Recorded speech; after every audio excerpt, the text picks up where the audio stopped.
장 5절의 말씀 제가 봉독하겠습니다. 온유한 자는 복이 있나니 그들이 땅을 기업으로 받을 것임이요. 아멘. 자, 오늘 제목은 온유한 자. 저희가 지금 팔복에 대한 이야기하고 있죠. 그게 꼭 공부하고 있는데 오늘은 세 번째 온유한 자에 대한 부분 함께 공부해 보도록 하겠습니다.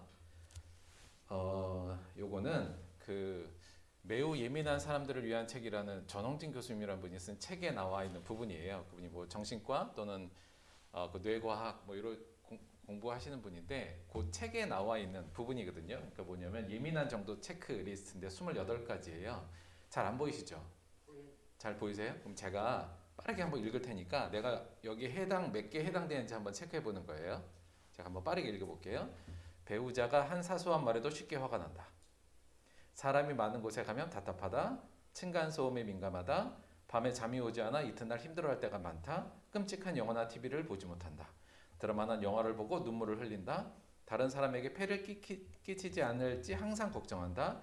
다른 사람들에게 싫은 소리를 못한다. 먼 미래의 일까지 미리 걱정한다. 큰 병이 있지 않을까 불안해한다. 사람들에게 소심하다는 이야기를 자주 듣는다. 문단속, 가스, 불, 지갑이 제대로 있는지 여부를 여러 번 확인한다. 운전할 때 사고가 나지 않을까 지나치게 걱정한다. 항상 긴장 속에 사는 것 같다. 중요한 일을 앞두고 설사나 변비에 시달린다. 밤에 무서워서 TV를 틀거나 불을 켜고 잔다. 사람들과 눈을 마주치지 못한다. 긴장하면 호흡이 잘 되지 않을 때가 많다. 감정 기복이 심하다. 쉽게 죽고 싶은 생각이 든다. 걱정이 꼬리에 꼬리를 물고 계속된다. 여러 사람 앞에 서는 것을 피한다. 자신을 싫어하는 사람이 있는 상황을 견디지 못한다. 시험 발표에서 늘 평소보다 실수를 많이 한다. 권위적인 사람과 함께 있는 것이 불편하다. 약을 먹지 않으면 불안해서 견딜 수가 없다. 가족이 늦게 들어오면 사고가 난 것 같아 불안하다. 배우자가 바람을 피울 것 같은 생각이 든다. 자, 28가지 항목인데 자신이 몇 가지 정도 해당되는지 체크 금방 되죠? 요거 뭐 5개 이하 손 들어보세요. 5개 하나 둘 셋 넷 7개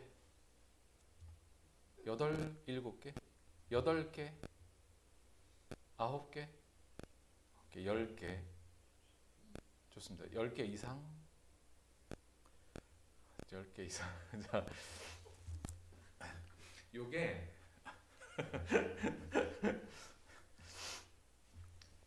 여기 물론 이게 아주 과학적인 데이터라거나 분석은 아니에요. 여기서도 뭐 그런 얘기를 좀 하고 있습니다만 이분이 그 예민한 사람들에 대해서 상담도 많이 하고 치료를 하면서 대충 이런 지표를 만들었어요. 그래서 요 중에서 몇 가지가 체크되면 매우 예민한 사람이라고 평가하냐면 몇 개일까요?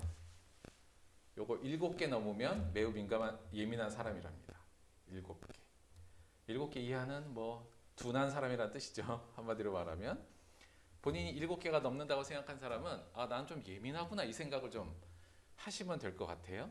자, 근데 여기서 이제 예민하다는 거에 대해서 요 책에 제가 책은 다 읽어보지 못하고 그분의 인터뷰를 좀 보면서 조금 정리를 했는데 이분이 이런 얘기를 해요. 이게 왜 사람들이 이렇게 예민함의 원인이 대체 뭐냐라고 했을 때 기본적으로는 여기 유전적 원인도 있다 그럽니다. 소위 말해서 성격이에요.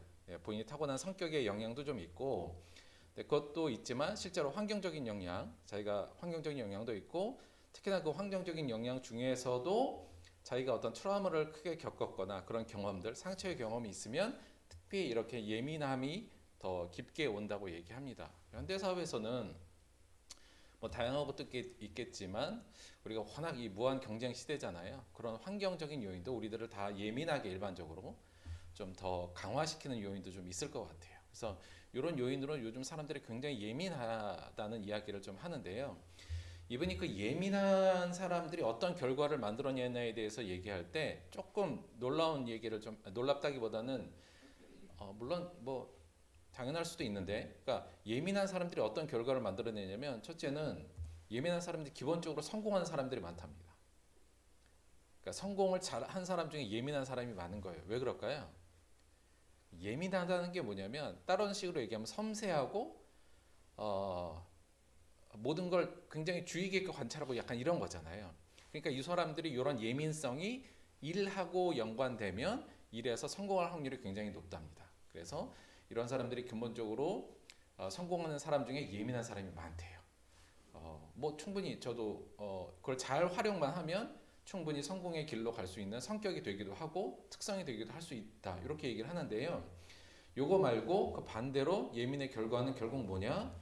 정신질환으로 이어진 경우가 굉장히 많답니다. 특히나 이렇게 예민한 사람들이 기본적으로 사람들과의 대인관계를 좀 끊어버리기 쉽고 그로 인해서 우울증으로 넘어가고 이런 경우가 굉장히 많대요. 아마 이분이 상담하는 환자 중에 대부분이 아마 이런 식이었겠죠. 물론 두 가지도 다 같이 나올 수 있겠죠. 성공도 했지만 정신질환을 앓는 경우도 굉장히 많을 것 같습니다. 그러니까 이분이 이 책에서 얘기한 부분은 이제 이런 현상을 얘기하면서 결국 하고 싶은 얘기가 뭐냐면 이걸 어떻게 해결할 것이냐. 이 예민함이 사람을 참 힘들게 만들잖아요. 그러니까 참 사실은 되게 힘든데 사실 그 책에는 아마 그 좀 사항에 대해서 케이스 바이 케이스로 좀 그 어떤 해결책에 대한 부분을 설명해 부분도 있는데 이분이 근본적으로 얘기하는 건 뭐냐면 예민한 사람이 기본적으로 해야 될 게 뭐냐면 일단 내가 예민하다는 걸 알아야 된대요. 그러니까 기본적으로 난 예민하구나 이런 걸 좀 알아야 되고 더 여기서 핵심적으로 얘기할 건 뭐냐면 얘기하는 건 이 예민함이 이게 관리가 된답니다. 그러니까 자기가 이 예민한 성격인 걸 알고 꾸준하게 노력을 하면 이 예민함이 관리가 되고 이걸 잘 관리하면 다시 말하면 이게 일회적으로 그러니까 어떤 자신을 어떤 그 정신적인 부분이 아니라 이걸 아까 말했듯이 일적으로 잘 순환시켜서 이 예민한 성격을 발달시키고 관리하면 잘 성공도 할 수 있고 특히 이 우울증이나 이런 예민함이 갖고 오는 우리의 정신적인 질환 부분도 충분히 해소할 수 있다. 한마디로 말하면 이게 관리가 가능한 거다. 요 얘기를 좀 하신 부분이 있는 것 같아요. 그래서 저희가 우리 예민하신 분들도 많고 그러실 텐데 일단은 이게 관리가 될 수 있구나. 그리고 내가 좀 예민하구나. 요건 좀 알시고 관리가 될 수 있다는 생각을 갖고 이 부분에 대해서도 좀 저희가 같이 고민을 했으면 좋겠어요. 왜냐하면 요 예민이 사실 우리가 오늘 공부할 사실 온유한 것도 조금 연관되는 부분이 좀 있어서 이런 생각을 좀 해봤습니다. 참고로 저는 7개가 안 넘습니다. 제가 좀 둔한 편인 거죠. 뭐 이게 꼭 좋은 건 아닌데요. 약간 제가 해봤더니 저는 한 5개 정도, 6개 정도 이 정도 되는 것 같아요. 아슬아슬한데요. 자, 오늘 본문 말씀 공부 본격적으로 한번 시작해 보도록 하겠습니다. 오늘은 우리가 팔복의 내용 중에 세 번째 온유한 자는 복이 있나니 그들이 땅을 기업으로 받을 것이며 이 말씀이에요. 사실 온유라는 가치가 오늘날 그렇게 뭐랄까요? 사람들한테 관심 있는 가치는 아닌 것 같아요. 온유함에 대해서. 근데 사실 성경에서는 이 온유함이 굉장히 중요한 가치로 우리에게 제시되어 있습니다. 그래서 오늘 이 말씀에 대해서 저희가 좀 공부를 할 텐데 자 간단하게 이 말씀 우리 원문하고 번역을 좀 보자면 뭐 특별히 어려울 건 없고요. 일반적인 건데 우리가 해봤듯이 복되도다 온유한 자들이여 이렇게 되고요. 두 번째 우리가 땅을 기업으로 받는다 이렇게 되잖아요. 이게 약간 무슨 말인가 싶으실 수도 있을 것 같아요. 근데 여기서 기업으로 받는다는 말이 여기 상속받는다 이런 의미예요. 그러니까 물려받는다는 개념이죠. 그러니까 그 개념으로 생각해서 땅을 물려받는다. 요렇게 뭐 원어적으로는 그 정도 의미로 우리가 볼 수 있을 거고요. 그러면 이 구절을 저희가 이해하려면 이 말씀을 이해하려면 크게 두 가지 정도를 저희가 이해하는 게 필요할 것 같아요. 두 번째, 그러니까 후반부에 있는 이 땅을 상속받는다는 것은 무슨 의미인가? 요거 하나 아는 게 저희가 중요할 것 같고요. 그 다음에는 이 온유함이 뭔가 요거 두 가지를 좀 우리가 이해하면 이 말씀을 저희가 좀 이해하고 공부하는 방향성을 그 두 가지 정도로 잡으면 될 것 같습니다. 첫째, 땅을 상속받는다는 것이 무슨 말이냐? 이거 뭘까요? 온유한 자는 땅을 상속받을 것이다. 오늘 제가 처음에 했던 그 시편의 말씀에서도 땅을 상속받는다, 땅을 받는다 이런 말 나오잖아요. 그러니까 땅 받는다는 게 우리가 언뜻 들으면 이거 우리가 온유하게 되면 부동산 재물을 좀 얻는 수 있겠다. 뭐 이렇게 쉽게 생각할 수도 있긴 한데 그 말은 아니라는 거. 그 말은 아니고요. 일단 좀 생각해 봐야 될 게 이게 상속받는다는 거잖아요. 그러니까 누군가로부터 물려받는다는 거예요. 누구로부터 물려받을까요? 그럼 이 땅은 누구 땅일까요, 지금? 누구 땅을 물려받게 된다는 거잖아요. 당연히 이거 하나님 땅입니다. 하나님의 땅을 우리가 물려받는다는 건데 요 물려받는다, 상속받는다라는 쪽으로 성경에서 이런 구절들이 많이 있어요. 요거와 관련돼서 요거 마지막에 그 하나님의 마지막 심판 때 하셨던 말, 그때 임금이 그 오른편에 있는 자들에게 이르시되 내 아버지께 복받을 자들이여 나와 창세로부터 너희를 위하여 예비된 나라를 상속받으라. 같은 단어예요. 그러니까 이게 상속받는다고 할 때 성경에서 많이 나오는 게 뭐냐면 하나님의 나라를 상속받으라. 이런 식으로 얘기가 많이 나와요. 갈라디아에서도 보면 투기와 술 취함과 방탕과 또 그와 같은 것들이라 전에 너희에게 경계한 것 같이 경계하노니 이런 일을 하는 자들은 하나님의 나라를 유업으로 받지 못한다. 유업으로 받는다는 말도 똑같은 단어, 상속받는다는 단어입니다.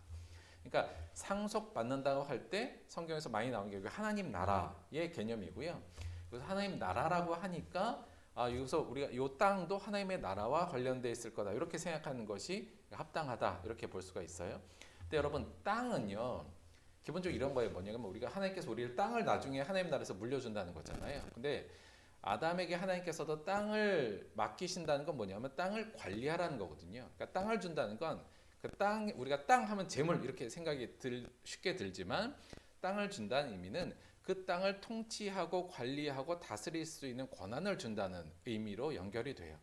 그러니까 여기 땅이라고 나와니 이 게스라는 단어가 세상의 소금이요 할 때 그 세상도 요 게스거든요. 그러니까 그냥 한마디로 말씀드리면 여기 땅을 준다는 말은 요 말씀에서 우리가 정확히 의미를 좀 이해 더 할 수 있는데 예수님께서 제자들에게 약속하신 부분이에요. 뭐라고 그랬냐면 너희는 나의 모든 시험 중에 항상 나와 함께 한 자들인즉 내 아버지께서 나라를 내게 맡기신 것 같이 나도 너희에게 맡겨 너희로 내 나라에 있어 내 상에서 먹고 마시며 또는 보좌에 앉아 이스라엘 12지파를 다스리게 하려 하노라.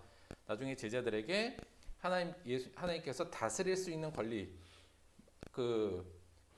를 넘겨준다는 의미거든요. 그래서 여기서 우리가 땅을 상속받는다 할 때는 어떤 무슨 재산을 주신다는 개념보다는 한마디로 말하면 하나님 나라에서 다스릴 수 있는 권한을 우리에게 주실 것이다. 이 의미로 이해하시면 될 것 같아요. 정리를 하자면 이렇습니다. 땅을 기업으로 받을 것이면은 하나님 나라에서 통치자, 관리자, 다스리는 자로 세우심을 받을 것이다. 이렇게 이해하시면 요 의미를 조금 더 이해하실 수 있을 것 같고요. 그러니까 요걸 그냥 단순히 우리가 온유해주면 나중에 하늘나라 가서 출세하는구나 이 개념이라기보다는 하나님께서 다스리고 있는 땅을 우리에게 맡겨주셔서 그 땅을 다스리게 하신다는 거잖아요. 결국은 하나님의 일에 우리를 동참시켜 주시고 하나님의 영광 속에 우리를 동참시켜 주신다는 의미로 이것을 받아들이면 저희가 될 것 같아요. 그래서 그들이 땅을 상속받는다는 것은 하나님의 나라 가서 하나님께서 그 제자들에게 약속하신 것처럼 우리들에게 통치자로 어찌 보면 지배자 또는 관리자로 우리를 세워주신다는 약속의 말씀이다. 첫째 이렇게 저희가 이해를 좀 하고요. 두 번째 저희가 조금 더 관심을 기울여 드릴 게 좋습니다. 여간 근데 하나님 나라에서 우리에게 통치자로 세우신다는 게 어떤 의미인지 저희가 감은 잘 안 와요. 그 나라에 대해서는 우리가 아직은 많이 막혀 있으니까 여간 좋은 거는 사실인 것 같고 우리가 큰 틀에서 보자면 또 하나님 나라의 주인공이 된다 이런 식으로 우리가 이해하면 되는 거고요. 근데 이 앞에 게 저에게 좀 더 중요한 거잖아요. 온유한 자가 대체 뭐고 우리가 온유한 자가 된다는 건 어떤 의미이냐 사실 이걸 저희가 파악하는 것이 더 중요하기 때문에 이 온유한 자에 대해서 조금 더 집중적으로 좀 알아보도록 할게요. 자, 온유한 자라고 표현된 것에 여러분 온유하다가 요 한자의 의미로는 뭐죠? 따뜻하고 부드럽다잖아요. 그러니까 따뜻하고 부드러운 자 이렇게 되고요.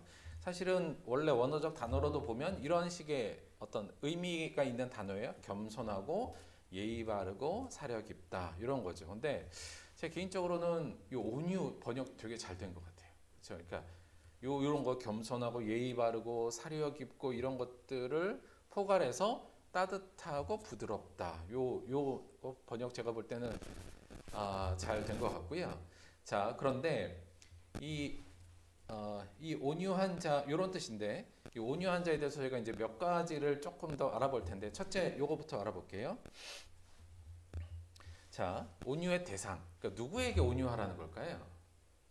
온유한 자가 되라는 건 누구 대상이 있는 거잖아요. 결국 그러니까 누구한테 온유하라는 걸까요?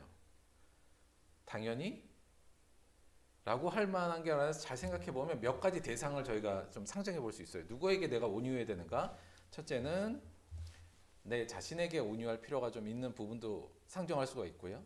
또 하나는 누구한테 온유해야 되죠? 우리가 대상으로 상정할 수 있는 게 하나님. 하나님도 우리에게 어떤 대상이 되는 거니까. 그리고 기본적으로 이 말씀에서 우리가 여러분이 대부분 생각했듯이 타인에 대해서 온유하라 이런 의미 세 가지 정도가 다 우리에게 적용될 수 있을 것 같아요. 여러분 자신에게 온유하라 그러면 이게 무슨 의미가 될까요? 여러분 스스로는 여러분에게 온유하세요? 나에게? 약간 느낌이 약간 추상적이긴 한데 사실 저희가 지지난주에 얘기했던 걸로 보자면 우리가 끊임없이 나에 대해서 어떻게 하냐면 그러니까 내가 능력 있고 착한 사람이고 사람들한테 인정받기 위해서 끊임없이 나를 포장하고 나를 꾸미려고 한다는 것을 말씀드렸잖아요. 사실 그게 어찌 보면 이게 자신을 학대하는 거거든요. 굉장히 자기를 힘들게 만드는 거예요. 그래서 자기가 자기 자신을 굉장히 이건 학대하는 건데 자기 자신에 대해서 좀 온유한 태도를 갖는다는 건 그때 말한 것 같이 그냥 내 있는 모습, 나의 연약하고 내 본 모습에 대해서 그냥 받아들이는 거. 그냥 이게 나지 뭐 굳이 내가 이렇게 그래 괜찮아 나 이 정도도 괜찮아 내가 원래 이런 사람이야 이것을 받아들이는 거 그게 되게 온유한 태도 아닐까요? 그런 의미에서 나 자신에게 온유하다는 건 심령이 가난한 자의 모습을 갖는다 이렇게도 볼 수 있어요. 그러면 하나님한테 온유한 건 뭘까요? 하나님 보실 때 야 쟤 온유한데 이렇게 만약에 관계성에서 얘기할 때는 뭘까요? 하나님께 온유하다는 건 뭐 두말 할 거 없이 하나님한테 순종하는 자가 된다는 거예요. 그렇죠? 하나님께 순종하는 자가 온유한 거죠. 하나님 뭐 하라 그래도 에이 뭐 이게 아니라 네 하는 게 온유한 거잖아요. 그럼 하나님께 순종하고 하나님의 말씀에 순종한다는 건 다른 식으로 얘기하면 우리가 했을 때 뭐가 수반된다고요? 하나님의 말씀에 순종하려면 고통과 애통이 수반돼요. 그래서 사실 우리가 본 말씀에 의하면 하나님께 온유한 자는 애통하는 자와도 사실은 연결될 수 있다. 이렇게 볼 수 있어요. 근데 여러분 생각해 보면 그 다음에 우리가 타인에게 온유한 부분이 남았잖아요. 근데 사실 생각해 보면 이래요. 뭐냐면 내가 나 자신에게 온유하지 않고 내가 하나님에게 온유하지 않은 상태로 타인에게 온유가 가능할까? 라는 생각을 좀 해보면 잘 안 될 것 같아요. 그러니까 먼저 내가 나 자신에게 좀 온유하고 심령이 가난해지고 내가 하나님의 말씀에 순종하겠다는 자세 그리고 그 순종의 길에서 애통을 감내하겠다는 자세가 돼야 그 다음에 타인에게 온유한 자세가 아마 될 것 같아요. 그래서 요 첫 번째, 두 번째도 굉장히 사실은 중요한데 이미 저희가 두 시간 동안 두 번의 타이밍 요걸 했으니까 요거는 일단 제쳐두고요. 여간 포커싱은 뭐냐면 온유의 대상은 타인이잖아요. 다른 일에 대해서 우리가 온유한 거니까 오늘은 요 타인에 대해서 조금 더 초점을 가지고 이야기를 더 해보도록 할게요. 첫 번째, 두 번째가 제가 볼 때는 더 중요하다는 생각은 좀 가져요. 이미 했으니까 넘어가고 자, 그러면 여기서 온유한 자가 되라는 것은 타인에게 온유한 태도를 보여라. 온유한 마음을 가져라. 이렇게 우리가 이제 기본적으로 이해를 하고 두 번째는 요거 알아볼게요. 그렇다면 타인에게 온유해야 되는데 온유하다는 거의 내용이 뭐냐?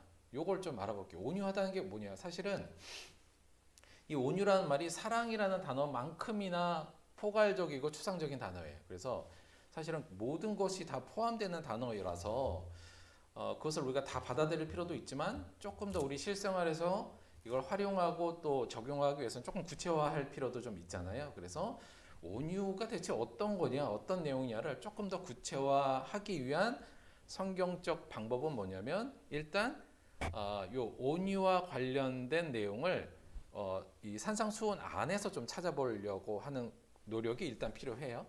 그래서 산상수훈 안에서 온유와 왜냐하면 요 팔복이 산상수훈의 서문 역할을 하잖아요. 맨 처음에 나오는 산상수훈 안에 그럼 이 온유와 관련된 예수님이 어떤 말씀을 하셨는가를 우리가 조금 추적해 보면 그 내용을 좀 알 수 있을 것 같은데 사실 산상수훈에 온유보다는 온유하지 않은 예가 조금 많이 나와요. 그러니까 이걸 통하면 그 반대가 온유한 거구나 이렇게 생각하시면 될 것 같아요. 그래서 산상수훈에 온유하지 않은 예로 혹시 기억나는 거 있습니까?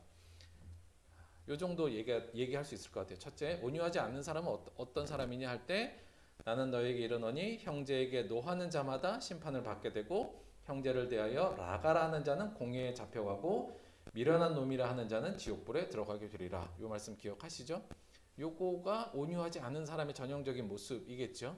그래서 노하고 분내는 거, 그다음에 라가라 하는 자. 우리는 말로 하면 적절할 게 있긴 한데 그냥 꼴통이라고 한다. 요게 가장 아주 그 의미가 그대로예요. 빈 머리 약간 이런 의미거든요. 그러니까 이제 꼴통이라고 놀리거나 미련한 자로 놀리는 것은 온유와 반대되는 개념이라고 우리가 볼 수 있죠. 또 하나 말씀을 보자면 또 눈은 눈으로 이는 이로 갚으라 하였다는 것을 너희가 들었으나 나는 너희에게 이러느니 악한 자를 대적하지 말라. 그러니까 온유하지 않은 사람의 대표적인 건 뭐냐면 보복하는 거예요. 그러니까 보복하지 않는 것이 온유한 거죠. 그러니까 이렇게 보자면 그리고 하나만 더 하자면 우리가 이것도 많이 봤지만 비판받지 아니하려거든 비판하지 말라. 너희가 비판하는 그 비판으로 너희가 비판을 받을 것이요 너희가 헤아리는 그 헤아림으로 너희가 헤아림을 받을 것이다. 네 눈에 티끌도 못 보면서 자기 눈에 대들보가 있는 남의 눈에 티끌을 가지고 뭐라고 하지 말라. 요 이어지는 말씀이에요. 그래서 요 정도의 말씀을 우리가 요 말씀으로 구성을 하자면 온유의 내용을 온유한 자는 어떤 자냐면 비판하지 않고 보복하지 않고 화내지 않고 분내지 않고 욕하지 않고 요렇게 우리가 좀 전체적으로 그림을 좀 그려볼 수 있을 것 같아요. 우리가 그냥 상식적으로도 그거 안 하는 그렇게 하는 사람은 온유한 사람이 아닌 거잖아요. 반대가 온유한 사람이고 또 한 가지 온유의 내용을 저희가 공부하고 알아보기 위해선 성경에서 약간 온유와 연관된 어휘들 있잖아요. 그것들을 살펴보면 또 온유의 내용을 조금 더 우리가 구상화해낼 수 있을 것 같아요. 온유와 관련된 언어들을 조금 살펴볼게요. 첫째 뭐냐면 나는 마음이 온유하고 겸손하니 나의 멍에를 메고 내게 배우라. 그리하면 너희 마음이 쉼을 얻으리니. 누구 말씀이세요? 예수님 말씀이죠. 그러니까 예수님이 본인을 스스로 설명할 때 나는 마음이 온유하고 겸손하다 이렇게 말씀하셨어요. 온유하고 겸손 그리고 또 볼게요. 우리가 잘 아는 말씀이죠. 사랑은 오래 참고 사랑은 온유하며 시기하지 아니하며 쭉 이어진 부분에서도 이 온유와 오래 참음이 또 조금 짝을 이뤄서 나오는 부분이 있고요. 또 보면 모든 겸손과 온유로 하고 오래 참음으로 사랑 가운데 서로 용납하고 에베소서 4장 2절 골로새서 보면 그러므로 너희는 하나님이 택하사 거룩하고 사랑받는 자처럼 긍휼과 자비와 겸손과 온유와 오래 참음을 옷 입고 이런 구절들을 저희가 보면 물론 다른 것들과도 연관이 많이 되지만 온유와 짝을 이루어서 많이 나오는 다 중에 대표적인 게 뭐냐면 겸손이고요. 또 하나가 오래 참는 거예요. 인내. 그러니까 요거 온유의 성격을 우리가 규명할 때 요 겸손과 오래 참음이 이 온유의 범위 안에서 자주 연결되는구나. 이제 이렇게 우리가 이해하면 돼요. 그래서 요거를 연결해서 우리가 온유의 내용을 좀 구성해 보면 이렇게 좀 정리할 수 있을 것 같아요. 어떻게 하면 좋을까요? 온유한 자는 온유하라는 건 어떻게 하냐면 나도 죄인이야. 그리고 사실 나 잘 모르는 것도 많아라는 겸손한 자세로 상대방이 잘못하거나 실수를 했을 때 화를 내거나 분내거나 미련한 자나 꼴통이다 이렇게 욕하지 않고 또 누군가 나에게 잘못했을 때 더 화를 내서 더 큰 보복을 하지 않으며 그 사람을 잘 알지 못하면서 쉽게 내가 비판하고 비난하는 일을 하지 않고 오래 참아주는 행위가 온유하다. 이 정도로 저희가 온유의 내용을 좀 정리를 해볼 수 있을 것 같아요. 이 정도로 성경적 온유를 우리가 한번 구상해낼 수 있을 것 같아요. 자, 그 다음으로는 온유의 범위인데요. 그러니까 누구한테까지 우리가 온유할 것이냐 이 부분이에요. 근데 사실 이거는 뭐 크게 우리가 크게 고민할 필요도 없는 거죠. 내가 좋아하는 사람에게 온유한 건 누구나 다 하는 거예요. 제이에게는 모든 사람이 다 온유해요. 그렇죠? 제이가 실수한다고 여기서 화낸 사람 별로 없잖아요. 그렇지만 그러니까 그걸 갖고 우리가 온유한다 이렇게 볼 수는 없겠죠. 그러니까 온유의 범위는 이 말씀으로 사실은 끝나긴 하는데 예수님이 하신 그 산상순의 말씀 너희가 너희를 사랑하는 자를 사랑하면 무슨 상이 있겠느냐 이 말씀이요. 사실은 우리의 온유의 범위는 어디까지예요? 모든 사람 이렇게까지 범위를 설정하는 게 맞죠. 대표적으로 말씀 좀 보더라도 디모데후서 2장 2절 주의 종은 마땅히 다투지 아니하고 모든 사람에 대하여 온유하며 또 디도서의 말씀도 범사의 온유함을 모든 사람에게 나타나라 할 때 했는데요. 요 구절은 특히나 그 당시의 권세자들, 특히나 기독교인을 박해하던 권세자들을 이야기하는 그 맥락이거든요. 그런 식으로 얘기하자면 요거는 다시 말하면 좀 원수들에게도 온유하라. 여기까지 저희가 확장할 수 있는 말씀이에요. 그래서 온유의 범위 뭐 상식적이지만 모든 사람에게 온유해야 돼요. 나한테 온유하게 대하는 사람만 온유하고 또 내가 사랑하는 사람만 온유한 게 아니라 내가 싫어하고 정말 꼴보기 싫은 사람들에게까지 더 나아가서 원수에게까지 온유함을 가져야 된다는 것이 성경에서 우리에게 얘기하는 당연한 부분이겠죠. 그래서 저희가 이제 온유한 자는 이거를 저희가 한 것을 정리해서 종합해서 정리를 하자면 온유한 자가 되라는 것은 이렇게 정리할 수 있을 것 같아요. 온유한 자는 자신에 대해 겸손한 마음과 하나님께 절대 순종하겠다는 태도를 가지고 자기에게도 온유하고 하나님에게도 온유한 마음 속에서 내가 좋아하는 사람뿐만 아니라 꼴보기 싫은 사람의 어이없는 실수나 잘못에 대해 인내함을 바탕으로 분노를 표출하거나 화를 토해내지 않고 쉽게 비난하거나 이에 대해 말과 행동으로 보복하지 않고 용납하고 따스하게 감싸 안아주는 사람이다. 요 정도로 요 정도 하면 저희가 성경적 온유한 자에 대해서 요 정도로 추적해낼 수 있을 것 같고 이렇게 받아들이면 될 것 같아요. 근데 요 뒤에 하나 더 붙일 수 있을 것 같아요. 누구처럼요? 마치 예수님처럼. 예수님이 겸손과 순종의 왕이시잖아요. 하나님에게. 그렇죠?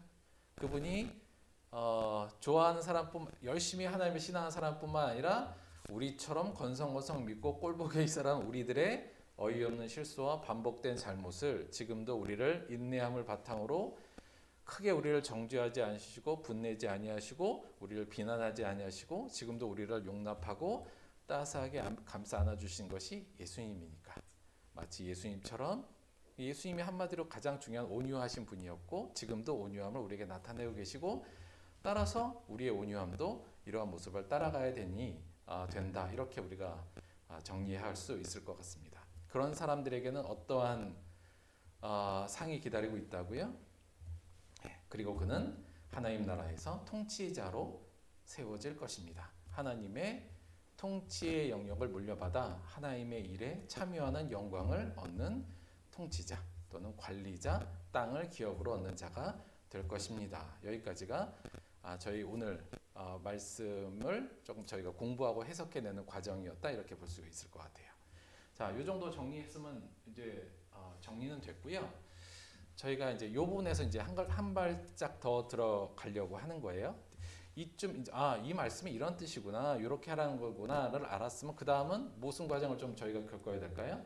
일단 나는 온유한 자인가? 여기서부터 이제 저희가 질문도 시작해야겠죠. 어떠세요? 좀 온유하십니까?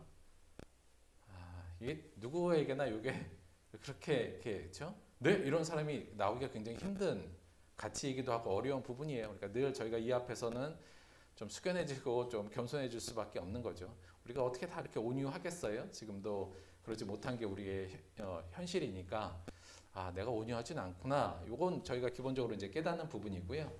그러면 그 다음 저희들의 질문과 관심은 뭐냐면 그럼 우리가 어떻게 하면 온유한 자가 될 수 있지? 이제 이쪽으로 발전을 해야 될 것 같아요. 그래서 대체 우리가 그럼 조금이라도 온유한 자가 되려면 온유가 이렇게 예수님의 모습이었고 예수님을 따르는 우리들이 꼭 따라야 되는 길이며 또 어마어마한 상도 우리에게 주어지는 이렇게 귀중한 가치라면 우리가 어떻게 이 온유한 모습을 내가 갖출 것인가에 대해서 고민하는 과정을 이제 그 다음 거쳐야 될 텐데 온유한 자가 되기 위해서 사실은 어떻게 하면 될까요? 이걸 저희가 이제 많은 고민을 하고 다양한 방법이 있겠습니다만 오늘은 좀 요 부분에 조금 집중해서 한 가지를 제안 드리려고 해요. 우리가 온유하려면 어떻게 되는가에 대한 부분인데요. 제가 이렇게 좀 적어봤어요. 뭐냐면 온유한 자가 되기 위해선 나의 감정과 생각을 지배할 수 있어야 된다. 그러니까 나의 감정과 생각을 내가 관리할 수 있어야 된다. 그래야만 온유한 자가 될 수 있다. 이 부분을 좀 함께 고민하고 한번 생각해 보려고 해요. 이게 무슨 말이냐면 우리가 일반적으로 나의 감정과 생각이 사실은 나의 말과 행동을 그냥 끌고 가잖아요. 그러니까 우리가 그냥 화만 나면 그냥 확 그냥 소리 지르고 그냥 막 싫은 소리 하고 비난하고 그건 뭐냐? 내 감정과 순간적인 내 생각이 그냥 나를 끌고 가버리는 거니까 감정과 생각에 내가 자꾸 끌려가는 거예요. 근데 온유한 자가 되려면 결국은 뭐냐면 내 감정과 나의 그 순간순간 드는 생각을 내가 통제하고 통치하고 이걸 내가 관리할 수 있어야만 온유한 자가 되는 거잖아요. 그러니까 내 마음이 어떤 일을 나에게 누가 잘못을 하거나 무례하거나 할 때 감정이 안 생길 수는 없잖아요, 사람이. 그러니까 감정은 어차피 생길 거고 그에 대한 감정의 아픔이 생길 텐데 이걸 내가 통제하고 관리하지 못하면 결국은 온유할 수가 없는 거니까 온유한 태도가 나올 수가 없는 거니까 온유한 자가 되려면 기본적으로는 이 사람 우리가 어떻게 되냐면 내 감정과 생각을 내가 스스로가 좀 통제하고 지배할 수 있는 모습이 있어야만 온유할 수밖에 없다. 그런 의미에서 온유한 자가 되기 위해서는 기본적으로 내 감정과 생각을 내가 통제할 수 컨트롤할 수 있어야 된다는 게 기본적인 전제가 되고요. 그러기 위해서 꼭 저희가 좀 해야 되는 거, 약간 말이 좀 어렵지만 나를 객관화하려는 노력을 해야 된다. 이렇게 좀 제안을 하고 싶어요. 이게 말이 좀 어렵지만 뭐 별건 아니에요. 뭐냐면 무슨 말이냐면 나라는 좀 주체가 있잖아요. 근데 나를 살짝 분리하는 거예요. 자, 뭐와 뭘로 분리를 하냐면 영적인 자아와 육적인 자아로 나를 좀 분리하는 작업을 해버리는 거예요. 그러니까 요거 말이 좀 어렵긴 한데요. 그러니까 영적인 나, 그러니까 내 안에서 영적인 나를 조금 분리해서 영적인 나가 나를 바라보게 하는 거예요. 육적인 나의 감정과 생각을 바라보게 하는 거죠. 그래서 영적인 자아가 첫째는 나를 관찰하게 하는 거예요. 나의 감정과 나의 생각을 이 영적인 자라는 말이 좀 어렵긴 합니다만, 그러니까 이제 신앙적 의지로 나를 스스로가 관찰하는 거예요. 그래서 내가 지금 감정이 이렇지? 나는 지금 감정이 어떠네? 내가 왜 이런 감정을 갖게 됐지? 무슨 일이 벌어진 거야? 이런 식으로 나를 제3자의 입장에서 나를 관찰하는 노력, 이걸 나를 객관한다고 이야기할 수 있거든요. 객관해서 나를 관찰해야 거기서부터 뭐가 되냐면 그리고 그 영적인 나가 나를 관리하게끔 하는 거예요. 그러니까 여기 좀 어려운데 여기 여러분들도 이미 다 한 번씩은 이거 하고 있는 것들이거든요. 그래서 가끔 내가 그러니까 요 훈련을 자꾸 하는 거죠. 그러니까 나를 분리시키고 나를 객관화해서 내가 나를 자꾸 관찰하고 얘가 지금 우리가 사람들 관찰은 제 감정이 어때? 지금 제 생각은 지금 뭘 생각하고 있어? 관계 속에서 늘 우리가 관찰하기도 하고 하잖아요. 그런 것처럼 내가 나를 관찰하고 특히나 내 감정과 생각을 관찰하고 관리하려는 노력을 하는 거 그게 객관화예요. 그래서 이런 노력들 나를 조금 분리하는 노력들을 할 때 사실 감정과 생각을 좀 우리가 지배하고 통제할 수가 있거든요. 여러분 이게 굉장히 좀 복잡한 것 같지만 실제로 교회 안에서도 이런 메커니즘을 가지고 하는 행위들이 굉장히 많아요. 교회에서 하는 신앙생활 중에 이 메커니즘을 갖고 있는 게 뭐 있을까요? 뭐가 이거 하는 걸까요? 나를 객관화하는 거 이거 뭘까요? 기본적으로 우리 많이 하는 거예요. 여러분 이거 기도가 그거예요. 기도는 영적인 나를 내 모습에서 좀 빼내서 나를 관찰하게 하고 내가 지금 잘하고 있나? 못하고 있나? 난 무슨 생각을 하고 있어? 바른 길을 가고 있어? 이것을 내가 관찰하고 그러면 안 되지. 이렇게 보는 거, 이 기도가 사실은 나를 객관화하는 거예요. 그러니까 기도가 별게 아니고요. 기도는 나를 객관화해서 나를 관찰하고 나를 관리하게끔. 여기 영적인 자아가 누구 손을 잡고요?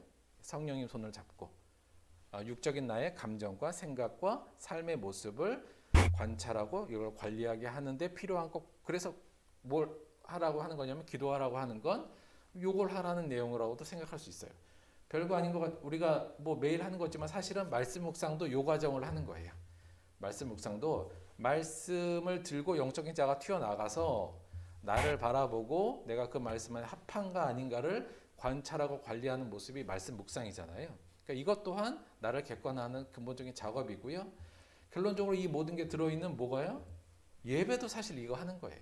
예배 시간에 와서 뭐 하는 거예요? 저희가 여기 앉아서 기도하고 말씀을 드리면서 나를 보는 거잖아요.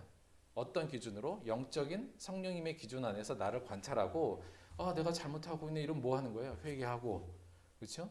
이러면 안 되겠구나 저렇게 가야겠구나 이런 걸 듣는 거 그게 바로 나를 관찰하고 나를 관리하는 또 과정이라고 할 수 있거든요. 그래서 저희가 기도와 말씀 묵상과 예배를 열심히 드리자는 거 결국은 이게 결국은 나를 객관화하는 작업을 갖는 거고요. 그걸 통해서 우리의 감정과 사실 생각을 좀 조절하고 지배할 수도 있다. 그래서 핵심이라 요거 조금 이게 어렵지만 그래서 기도와 말씀과 예배는 당연히 이런 과정을 제대로 하면 걷는 거고요. 그 외에도 평상시에도 나를 객관화하자. 우리 약간 그러니까 예전에 그 인사이드 아웃 아닌데, 맞아요? 영화? 왜 슬픔이 나오고 뭐 이렇게 그런 거 있었는데, 약간 그런 것처럼 약간 나의 슬픔과 나의 기쁨의 감정 이런 것들을 조금 내 시선에서 자꾸 관찰해 보는 거. 내가 지금 왜 슬픈 거야? 내가 왜 지금 화를 내는 거야? 그 상황인가? 이런 것들을 스스로 관찰하는 노력을 조금 더 해 나가면, 이 객관화가 잘 되면 사실은 우리가 온유할 수 있는 어떤 훈련의 모습을 하는 데 있어서 꼭 필요한 부분이 아닌가. 그래서 객관화 작업, 뭐 근본적으로는 내 생각, 감정을 지배하자. 이 부분이 꼭 필요하다는 말씀을 꼭 드리고 싶습니다. 그리고 객관화 작업을 좀 하고요. 또 온유한 자가 되기 위해서 하나님 나라를 세우고 그의 이름이 거룩히 여김을 받으시기 위해서 조금 이번에 실천적으로 캠페인적으로 이런 얘기 조금 해볼 수 있을 것 같아요. 이런 말은 좀 하지 말죠. 앞으로 온유한 자가 되기 위해서 이런 말은 하지 말자. 뭐 안 하면 될까요? 제가 좀 고민 해봤는데요. 첫째, 분노 계열로 뭐 죽고 싶어 이런 거, 미쳤냐, 지랄하네 이런 것들은 하죠. 온유한 자가 이런 말 하면 안 되잖아요, 그렇죠? 그 다음에 굳이 말은 붙인 거예요. 이거 라가 계열, 꼴통 계열이요. 말도 안 되는 소리 하네, 막 이런 거요. 말이 되는 소리를 좀 해라, 뭐 이런 말. 넌 생각이 있어 없어, 뭐 이런 얘기들 하지 맙시다. 예, 이건 뭐 라가 계열이에요. 꼴통이라고 하는 거고요. 또 뭐 미련 계열, 뭐 그것도 못해, 너 왜 사냐, 바보 아니야, 이런 것들. 물론 우리 언어 생활 안에 대부분이 사실 이런 것들이 온유의 모습이 언어로 많이 표출되잖아요. 행동도 있지만, 그래서 표정도 있고 그렇지만 언어가 대부분이라 이런 말들은 좀 안 하는 게 좋다. 그리고 안 하면 좋는 게 아니라 하면 안 된다. 온유한 자가 이런 말 하는 사람 치고 온유한 사람이 별로 없잖아요. 그래서 뭐 죽고 싶냐, 뭐 미쳤어, 지랄하네, 뭐 말도 안 되는 소리를 하네, 뭐 이런 생각들, 넌 생각이 있어 없어, 이런 꼴통 뭐 요거와 또 요 얘기인데도 조금 세련되게 한 얘기들도 있잖아요. 그런 얘기를 다 포함해서 우리 이런 말은 우리 입 밖으로 내지 맙시다. 요거 캠페인적으로 하나 말씀을 좀 드리고요. 하나 대신에 이 말을 좀 자주 하면 조금 더 좋을 것 같아요. 이 말 뭐냐면 그럴 수 있어. 요거요. 그럴 수 있어. 요거 두 가지 버전인데 뭐냐면 그럴 수 있어. 요거야. 좀 그럴 수 있어. 뭐 실수할 수도 있고, 때로는 뭐 나한테 뭐 그런 말 할 수도 있지. 요거요. 그러니까 그럴 수 있어. 괜찮아. 뭐 그럴 만한 사정도 있었겠지. 이런 의미의 그럴 수 있어도 되고요. 또 하나는 그럴 수 있어에 그럴 수 있어. 요것도 넣을게요. 이게 무슨 말이냐면, 사실 우리가 굉장히 온유하지 못해진 이유가 뭐냐면, 기본적으로 자신의 어떤 주관 또는 자아가 굉장히 강할 때 그래요. 그러니까 보통은 자기가 경험한 것들과 자신이 얻은 지식을 절대 기준으로 보고 다른 사람을 판단하잖아요. 근데 생각해 보면 내가 갖고 있는 지식이나 내가 갖고 있는 경험이 그렇게 절대적이진 않잖아요.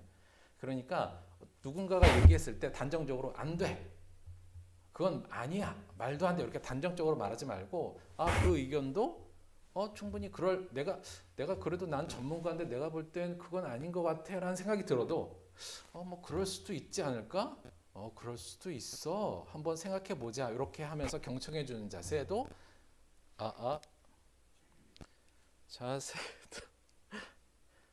자세도 죄송해요. 배터리가 나갔어요. 잠깐. 그러면 잠시만 갈게요. 시간이 없어서 말을 빨리 했는데.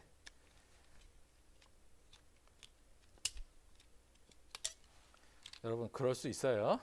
자.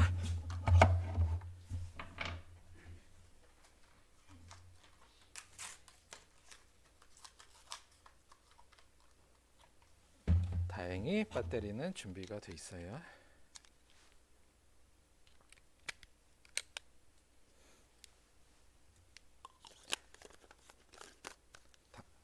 당황하지 않고, 그래서 그럴 수 있어. 요거를 우리 입에 좀 자주 내서 어떤 상황에도 좀 단정적으로나 또 남을 무시하거나 또는 사람들을 비판하거나 또는 분노를 내는 그런 단어들 집어넣고, 요것도 이제 내가 잘 관찰하면 내가 이런 말을 얼마나 자주 하는구나, 또는 요거 충분히 의지로 관리해서 그럴 수 있어로 내가 얘기해야지. 요거 관리가 뭐 훈련 하루아침에는 안 된답니다. 그 의사 선생님도 예민함도 관리가 그렇게 하루아침에는 안 된다는데요. 꾸준히 관리하면 충분히 가능하다. 그래서 특히 예민하신 분들도 이 관점으로 잘 관리하면 저는 좀 관리도 잘 될 수 있지 않을까라는 생각도 갖습니다. 자기를 매일 객관화하는 연습을 하시고요. 그 객관화의 과정 중에서 이러한 말들은 좀 삼가고 그럴 수 있어. 이 모습 저희 말로 계속 좀 우리 입에 좀 자주 나오고 그런 모습으로 좀 더 매일 온유한 자의 모습으로 좀 다가갔으면 좋겠다는 생각을 갖습니다. 마지막으로 그 온유한 자잖아요. 근데 내가 정말 이렇게 해서 막 온유한 자가 되잖아요. 모든 사람들한테 온유하면 사실은 어떠한 결과가 나오냐면 사람들이 나를 뭘로 볼까요? 이게 문제예요. 그러니까 좋아, 내가 하나님 말씀에 대해서 온유하려고 막 노력해서 거기서 앞에 참고 뭐 인내해주고 뭐 다 해주고 하면 사람들이 뭘로 보냐면 이거 만만한 자 취급해요. 이게 문제입니다. 그래서 내가 온유하다 보면 사람들이 나를 만만한 자 취급하고 내가 만만하냐? 이렇게 이제 갈 때까지가 가요. 그러니까 이제 거기서부터 다시 돌아오는 일들이 꽤 많아지는데요. 그러니까 여기 만만한 자 취급을 하면 만만한 자 취급을 받는 게 성경적인 정답이긴 해요. 그러니까 만만한 자 취급을 받는 게 쉽지 않잖아요. 사람이 무시당하고 또 때론 이용하려고 해먹고 뭐 저 쟤한테는 저런데 나한테는 만만하냐 이제 이렇게 되게 쉬운데 결국은 그래서 애통할 수밖에 없어요. 그러니까 이제 온유한 자는 애통을 기본적으로 갖고 살아야 되죠. 가슴 아프고 속상하기도 하고 때로는 슬픔의 눈물을 흘려요. 그런데 그 눈물이 떨어지는 그곳에 뭐가 생길까요?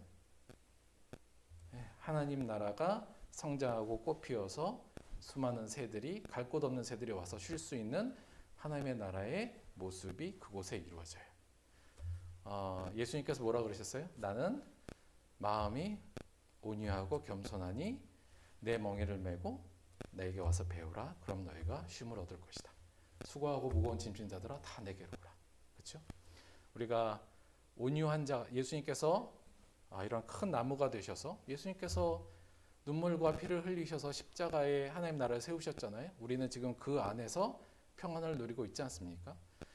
참 온유하다는 게 제가 볼 때 저도 참 못하니까 어렵고 힘든 일인데 우리가 온유를 통해서 흘리는 그 눈물에 자양분을 받아서 그곳에 하나님의 나라가 싹트고 언젠간 커서 우리 주변 사람들이 다 그 온유한 자의 곁에 와서 쉴 수 있는 그런 모습이 되고 그곳이 바로 하나님의 나라라는 것을 우리가 잊지 않는다면 참고 인내함을 통해 온유를 이뤄내기에 충분한 가치와 의미가 있다 이렇게 생각이 듭니다. 우리 사랑하는 들북교회 성도들 모든 사람들 곁에 처음엔 만만하게 보겠지만요 나중에는 사람들이 그 곁으로 다 모일 거예요.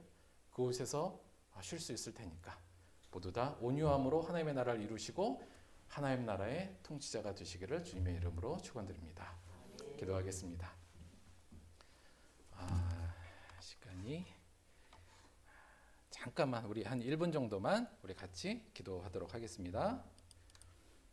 오늘 요 음악 틀고 1분만 기도할게요.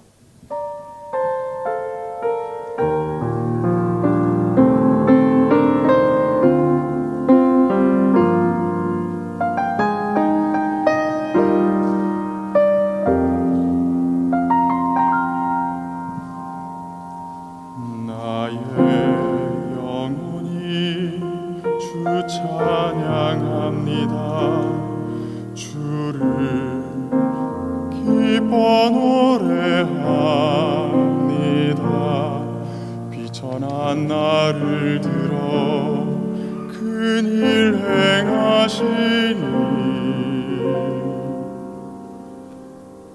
주님의 이름 거룩합니다.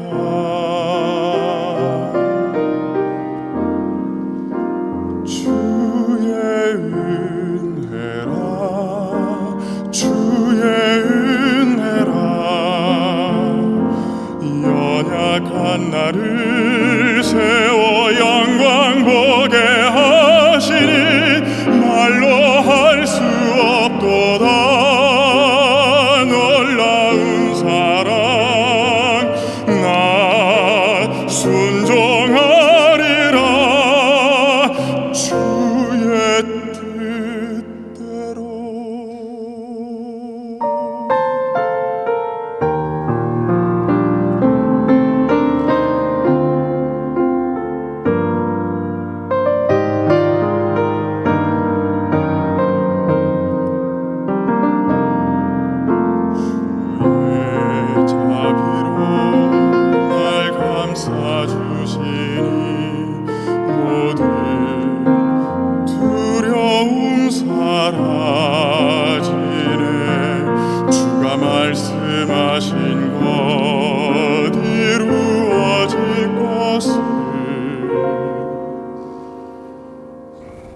굳게 믿고 주 바라봅니다.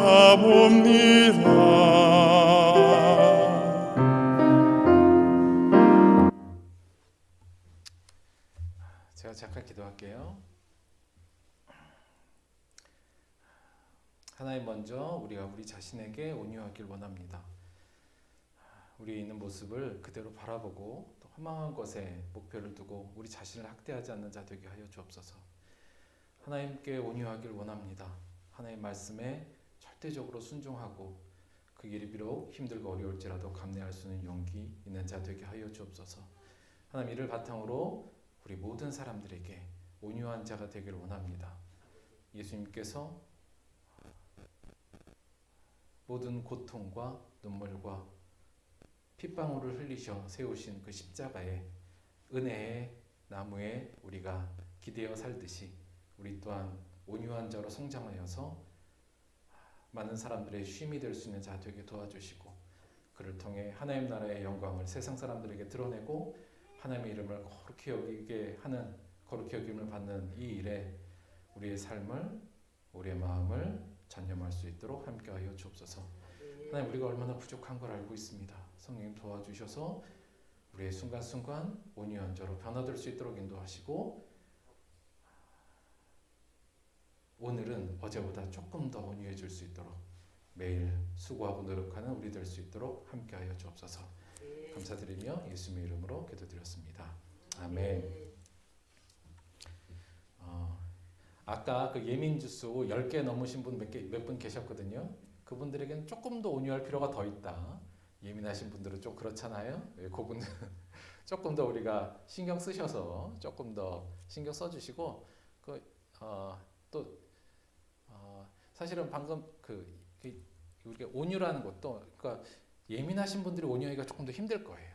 그럴 수밖에 없어요. 예민해지고 신경이 날카롭고 그러면 모든 거에 그러니까 사실 온유의 절대적인 기준은 좀 없는 것 같아요. 그냥 하실 때 전체적인 기준보다는 지난주보다 내가 오늘 조금 더 온유한 사람이 돼야지 그런 자신의 기준을 가지고 매일 생각하시기 바랍니다. 언어 유희 같지만 여러분 되게 재밌죠. 뭐냐면 내 마음과 감정을 지배할 수 있는 자가 하늘나라에 가서 지배자가 돼요. 꼭 기억하시고 조금씩 더 온유해지는 모습 우리 만들어가게 되길 바랍니다. 광고 특별한 건 없는데 저희 이번 주 중에 여기 포장할 거거든요. 그러면 다음 주는 포장해서 안 마를 것 같아서 아마 다음 주는 한 번 더 돌아오셔야 될 것 같고 그 다음 주부터는 이제 이 길로 통행은 좀 할 수 있을 것 같다는 생각은 좀 들어요. 그렇게 알고 계시고 또 오늘 점심하고 또 간식은 또 누군가가 또 지원을 잘 해주셨어요. 그래서 감사하다는 말씀을 드리는데 요거 전통으로 안 한다 앞으로. 그러니까 자꾸 뭐 그런 밥은 일단 교회가 다 낸다 요 생각 갖고 계시고요. 여간 또 그 마음 받아서 주신 분에게는 감사하다는 말씀을 잘 먹겠다는 말씀 또 전합니다. 여러분도 같은 마음으로 같이 기도해 주세요. 헌금을 위해서 기도하고 축도로 예배 마치도록 하겠습니다.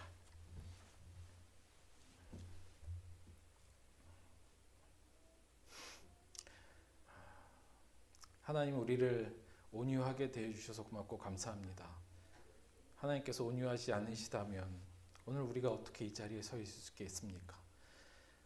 하나님의 온유함에 하루하루를 살고 있는 우리 자신을 늘 바라보면서 우리 또한 우리를 온유의 모습으로 변화되도록 노력하고 또 스스로를 객관화하고 신앙적 과정을 통해 스스로를 객관화하고 우리의 감정을 잘 컨트롤하고 잘 지배해서 그것에 끌려 사는 것이 아니라 성령의 의지 또 성령님이 주시는 의지와 우리의 영적인 의지로 이 모든 것을 우리가 잘 조절하여서 관리하여서 매일매일 우리 주변에 있는 사람들 모두에게 온유한 자로서 쓸 수 있도록 인도하여 주옵소서. 그곳에 눈물이 있음을 알고 나아갑니다. 하지만 그 눈물이 우리에게 어떠한 결과로 어떠한 모습으로 자라날 것을 기대하며 하나님 나라를 기대하며 달려가는 우리들 될 수 있도록 인도하여 주옵소서. 주신 은혜 감사하여 또 하나님께 귀한 예물로 드렸습니다. 이 예물이 쓰이는 모든 곳에 하나님의 온유의 역사, 하나님의 온유함을 경험할 수 있는 구원의 역사가 있게 도와주시고 또 드린 손길마다 하나님께서 축복하여 주셔서 매일매일 온유의 마음과 온유의 태도로 하나님을 만날 수 있는 축복으로 역사하여 주옵소서. 감사드리며 예수님의 이름으로 기도했습니다. 아멘. 지금은 우리 주 예수 그리스도의 은혜와 아버지 하나님의 영원하신 사랑과 보혜사 성령님의 내주 교통하심이 예수님을 따라 온유하기로 결단한, 그리하여 많은 사람들의 쉼의 거처가 되기로 결단한 사랑 우리 모든 모천교회 들복교회 성도들의 삶 속에 지금부터 영원토록 함께하기를 간절히 축원드리옵나이다. 아멘.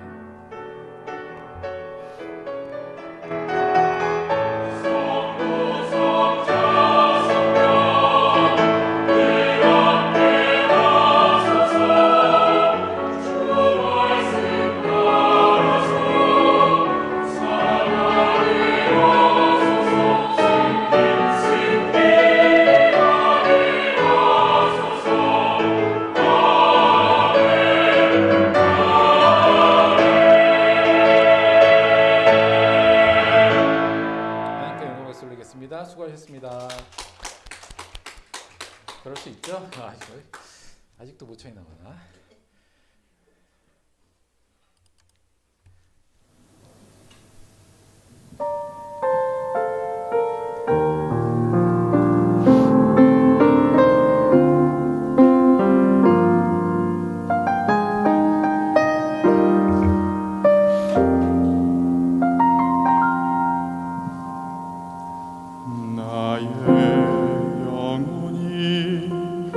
찬양합니다.